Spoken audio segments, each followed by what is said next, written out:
Hi friends, ನಾವೆಲ್ಲಿಗೆ ಹೋಗ್ತಾ ಇದೀವಿ ಅಂತ ನಿಮ್ಗೆ ಆಲ್ರೆಡಿ ತೋರಿಸ್ತಾ ಇದ್ದೀನಿ. ನೋಡಿ, ಇದೇ ಸ್ಮಶಾನ. ಸೊ ಫೈನಲ್ ಆಗಿ ಎಲ್ಲರೂ ವಿಸಿಟ್ ಕೊಡುವಂಥದ್ದು ಈ ಒಂದು ಜಾಗಕ್ಕೆ.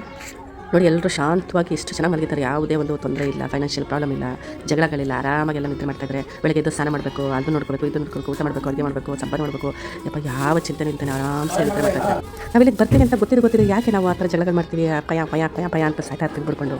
ಇದು ನನ್ನ ಆಸ್ತಿ, ಇದು ನಿಂದು, ನಂದು ಅಂದ್ಕೊಂಡು ಕೊನೆಗೆ ಯಾರ್ದು ಅಲ್ಲ ಅದು. ಯಾರ್ಯಾರ್ದೋ ಬರ್ತಾರೆ ಹೋಗ್ತಾರೆ ಇಷ್ಟೇ ಲೈಫ್ ರೀ. ಇದು ಒಂದು ಅಶಾಂತಿ ಆಗಲಿ, ಒಂದು ಕಚಿಪಿಚಿ ಅನ್ನೋ ಲೈಫಿಂದ ಹೇಗೆ ಹೊರಗಡೆ ಬರಬೇಕು ಅಂತ ಒಂದು ಐಡಿಯಾ ಕೊಡ್ತೀನಿ ನೋಡಿ. ಪ್ರತಿದಿನ ಒಂದು ಸೋಷಿಯಲ್ ಮೀಡಿಯಾದಲ್ಲಿ ಒಂದು ವೀಡಿಯೋ ನೋಡ್ತಾ ಬನ್ನಿ. ಪ್ರತಿದಿನ ಮಲಗೋ ಟೈಮಲ್ಲಿ ಎಲ್ಲರೂ ಹೇಳ್ತಾರೆ ಯೂಶಲಿ ಮಲಗೋ ಟೈಮಲ್ಲಿ ಒಳ್ಳೆದನ್ನು ನೋಡಿ ಮಲಗಬೇಕು ಅಂತ. ಬಟ್ ನಾನು ಒಪ್ಪಿನೇನು, ಮಲಗೋ ಟೈಮಲ್ಲಿ ಒಂದು ಸ್ಮಶಾನ ಒಂದು ಡೆಡ್ ಬಾಡಿನ ನೋಡಿ ಇಷ್ಟೇ ಜೀವನ ಅಂತ ಹೇಳ್ಬಿಟ್ಟು ಫ್ರೆಶ್ ಆಗ್ತೀರಾ, ಯಾರ ಜೊತೆ ಜಗಳ ಮಾಡಲ್ಲ. ಇದು ನನ್ನ ಪರ್ಸನಲ್ ಒಪಿನಿಯನು. ನಾನು ಹಾಗೆ ಮಾಡೋದು ಕೂಡ. ಬೆಳಗ್ಗೆ ಒಂದೊಂದು ಟೈಮು ನಮ್ಮ ಬುದ್ಧಿ ಬಿಡ್ತೀವಿ. ಅದು ನಿಂದು, ಇದು ನಂದು, ಇಲ್ಲೋಬೇಕು ಸಾಕಾಗ್ತೀವಿ. ಅದೇ ರೀತಿ ಜೀವನ. ಅದು ಯಾಕಾದರೂ ದೇವರು ಈ ಥರ ಸೃಷ್ಟಿ ಮಾಡ್ತಾನೆ. ಎಲ್ಲರಿಗೂ ಒಂದು ಒಳ್ಳೆ ಬುದ್ಧಿ ಕೊಟ್ಟು ಒಳ್ಳೆ ರೀತಿಯಲ್ಲಿ ನಡ್ಕೊಂಡು ಹೋಗಿ ಅಂದ್ಬಿಟ್ಟು ಎಲ್ಲಾನು ಪ್ರೊವೈಡ್ ಮಾಡಿ ಆರಾಮ್ ವಯಸ್ಸಾದ್ಮೇಲೆ ತಗೋಬೇಕು. ಅದು ಬಿಟ್ಬಿಟ್ಟು ಊಟಸ್ಥಾನ ಈ ಥರ ಎಲ್ಲ ಮಾಡ್ತಾನೆ. ಸರಿ, ಅದು ಬಿಡಿ. ಯಾಕೆ ಗೊತ್ತಾ ಸ್ಮಶಾನ ಬಂದಿರೋದು? ಈ ಸ್ಮಶಾನ ಬಂದಿರೋ ಉದ್ದೇಶ ನಮ್ಮ ತಂದೆಯವರು ಹೋಗಿ ತುಂಬ ವರ್ಷ ಆಯಿತು. ಇವಾಗೆಲ್ಲ ಮರ್ತೋಗಿದ್ವಿ. ಅವಾಗ ತುಂಬ ಟೆನ್ಷನ್ ಆಗಿದ್ದು. ಬಟ್ ಇವಾಗೆಲ್ಲ ಮರ್ತೋಗಿದ್ವಿ. ಇದೇ ಲೈಫ್ ಅಂತ ಅಂದ್ಬಿಟ್ಟು ಅದರಿಂದ ಅವ್ರಿಗೆ ಪೂಜೆ ಮಾಡೋಣ ಅಂತ ಬಂದಿದ್ವಿ. ನೋಡಿ, ಪೂಜೆ ಮಾಡ್ತಾ ಇದ್ವಿ.